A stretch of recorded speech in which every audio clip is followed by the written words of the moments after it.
guys, what's going on? Welcome to the Shepherds and Kings podcast. My name is Jacob Trelaw, and I'm the founder and the host of this podcast. If this is your first time listening, thanks for stopping by. I hope that you are blessed and challenged, and that you can take something away that will help you grow as a man and as a Christian. And if you've listened to previous episodes and you're here again, thanks for coming back, and we appreciate your support. Keep the encouragement coming, text messages, or sharing it with another man. I've heard feedback from a lot of you who said, hey, I told so-and-so about it, and I really appreciate hearing that as well. Or if it was just a blessing to you, thanks for letting me know that. I'm super excited about today's episode. We've got a brand new guest, of course, but at the end of the show, we've got a special announcement, so stay tuned for that. I'm very excited about what is coming here at the end of this episode. So our guest today is Garrett Greene. He is the founder of Clean 51:10, which of course is based off of Psalm 51:10, create in me a clean heart, O God. And the brand is a Christian lifestyle fitness apparel brand whose goal is to help promote a clean lifestyle for Christians, not only physically but spiritually, mentally. They've got a strong pro-life line of clothing as well. And we get the chance to talk about fitting fitness into a busy lifestyle, fasting, and what it means to be clean as a Christian. So enjoy this conversation with Garrett Greene. Our guest today is Garrett Greene. He is the founder of Clean 51:10, and it is a fitness brand, a lifestyle brand that focuses on Christian living clean, not only physically, but spiritually. Garrett, it's good to have you on the show today. Awesome. Thank you. It's great to be here. Can you tell us a little bit about what Clean 51:10 is? Sure. Clean 51:10. It's based out of Psalm 51:10, which says, create in me a clean heart, O God, renew a right spirit within me. And that verse in and of itself, speaks volumes as far as it's just a very popular verse. As a teenager, as a college student, even as a young person, I found myself quoting that verse a lot, and you hear that verse a lot. And there's just it's always good to have an emphasis on having a clean heart, but also having a clean life and a holy life. So that's why we chose clean, and just for so many reasons. And of course, as we continue to talk about the brand, it goes in so many ways. So what inspired you to start this brand in the first place? So I got into fitness around my sophomore year of college. Now, I was always into fitness. I got into weightlifting sophomore year of college.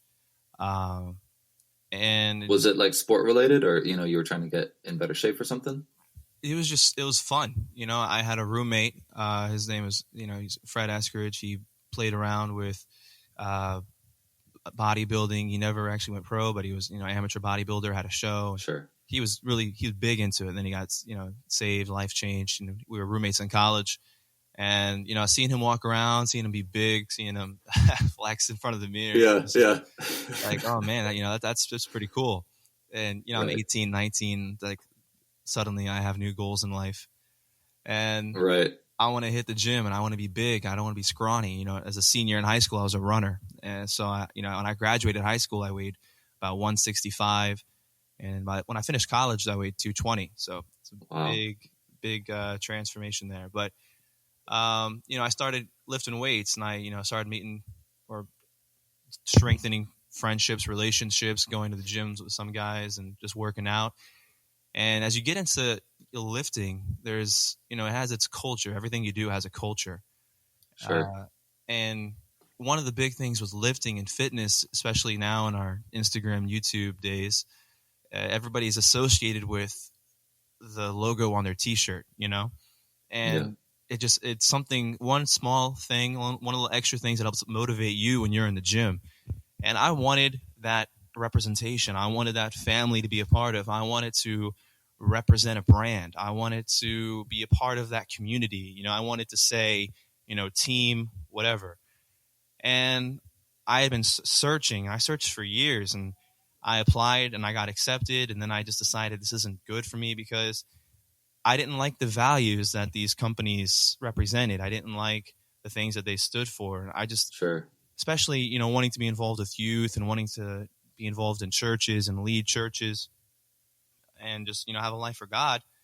and working with young people especially, I wouldn't want to, tell young people to live right, live for God, and then suddenly I'm saying, hey, go follow this brand, and you go on the brand's page, and it's like, wow, they have this, this, this, and this, and Yeah, yeah, it seems absolutely. contradicting. So after looking and after being disappointed, I decided, you know what, I'm just going to start one, and we did. Nice. And starting Clean 5110, I knew I couldn't do it on my own. There's no way that I would be able to. So that's where Isaiah Smoot, my childhood friend, co-founder, he comes into play. And I told him, look, bro, I'm not going to do this on my own. And as soon as you're ready, let's just run with this. And so I pressured him for months, like from midsummer to the fall. And then finally, one Saturday in October, he's like, all right, let's do it. And I'm like, seriously? And he's like, yeah. And we just sat down, we pulled out our computers. And from that point on, we started putting a lot of things into order. And we launched on November 24th, 2018. Wow.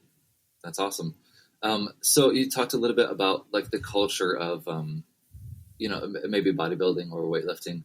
Obviously there's some positives, but what are some of like the negatives of that culture in particular? And I'm not trying to bash on it, but like why, Right.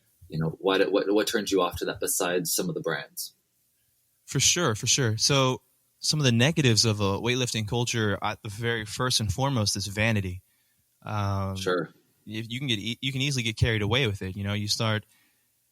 It's so easy. If you make fitness a priority, it's just bringing glory and honor to yourself. Yeah, I mean, they've got these big mirrors across the side of the gym, right?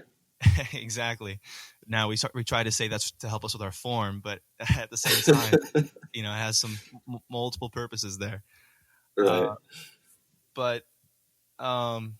You think about the Greeks in history, just the way they began to, worship their bodies, and that you look at around today when you have these physique shows and you have these bodybuilding shows, and they're all over the place, and they're very popular, and it's kind of not discouraging, but I don't want to say sickening, but it's not godly for sure. And you think about how man, it's just one more aspect today where man is bringing honor and glory to us instead of giving honor and glory to God. So vanity for sure. And that doesn't go in so many ways, but one of the big things was start with the negative culture that is like an aspect of vanity is immodesty. And, that's why with Clean 5110, one of our biggest pushes, one of our biggest stances is modesty. And, that's something that makes our brand different. You can look at other Christian fitness brands, but they're still not going to take a stand. Most of them, especially the bigger ones, they're not going to take a stand on modesty. Yeah. If you look on our page where ambassadors can apply, or people can apply to be ambassadors, some of the qualifications are, you can't have a shirtless picture on your page. You can't do this or that. And, we've told people no because of stuff like that. And we've also had some ambassadors who post stuff, and we said, hey, nothing personal, but if you're going to keep that up, we're going to have to, remove you from our page, and all that goes into that. Yeah, the focus is not about your body; it's about representing Christ well. Right. Yes, sir. So with that, why is it important for a Christian, I guess, to be physically clean? We understand, yes, I'm supposed to be spiritually clean, and we'll get to that. But what is the importance of physical cleanness for a Christian? All right. Why would I, like if you were trying to convince somebody, why would I even want to do that? Right. Yeah. Well, being physically clean, our body is a temple of God, right? And, it's not really an issue today, but if we were to go back 20, 30 years, smoking. Why was smoking bad? Well, one of the main verses for that was your body's a temple of God. Today, why is gluttony bad? Well, for many reasons, gluttony is bad. But your body's a temple of God. You should take care of what God has given you. Your body is a gift. And for so many reasons, you should just take care of what God has given you. Be a good steward. That's something that God has given you. Be responsible. Sure, yeah. You should be a good steward of your body. And then on top of that, personally, something that helps me just stay conscious of my fitness is I know that I want to work with youth. and working with youth are active, youth are fit. And it's fun for me. It's cool for me to be able to go out on a basketball court and play some teenagers, go on a football field and run with some teenagers, and to talk smack a little bit and be like, yo, I smoked you, yo, I dunked on you. It's fun. And to be able to do that with them. And I don't really, when I'm 50 years old, I'd like to still be able to handle myself a little bit in those areas. Right.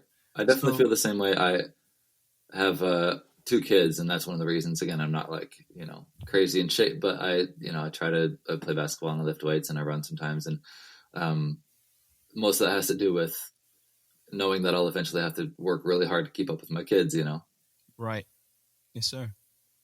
What are some particular, getting into maybe like the nitty gritty of the physical, you're a little bit younger, I think, than well, I know you're younger than I am, but maybe than some of our listeners, but like, what would you recommend as far as maybe some particular fitness things, some tips or strategies, or right. The way to eat, and maybe something that can apply across the board to young, old, busy, not busy, that kind of stuff. Right. Absolutely. So by no means am I a physical trainer or an online health coach. I mean, I've thought about it sometimes. Right. Because you learn and you take in all this knowledge and you feel like, oh man, maybe I can make a little bit of extra cash on the side. But some things that I do for me, I keep it easy. We busy schedules. I'm a full-time teacher, coach. I'm involved in another ministry where my dad's a pastor. I have part-time jobs that I do on the side. Now, I run a business and I gotta, make sure shipments go out on time. There's a lot, busy lifestyle, busy schedule. Right. So it can be hard to get in the fitness and to make sure you're eating what you're supposed to eat and to stay on top of your own personal life. So things that I do to keep it simple is, I'm accomplished if for the week I just did 3 days. If I had a push day, which would be where I did chest and tris, maybe shoulders. If I had a pull day where I did back and bis and a couple of the pull things. And then I had a leg day where I focused on my legs. And it's a really easy way to get everything in 3 days, push, pull, legs. And at the same time, it's very effective. You can look it up and there are many different studies that say push, pull, legs is the more effective routine compared to you're going to do arms and you're going to do chest and then you're going to do when you split it all up and you do shoulders and then you do back, it's not good to just do one group, because when you're doing chest, you're also doing your tris. When you're doing your back, you're also doing your biceps. Right. So it's easier to do a push day, a pull day, and then a leg day.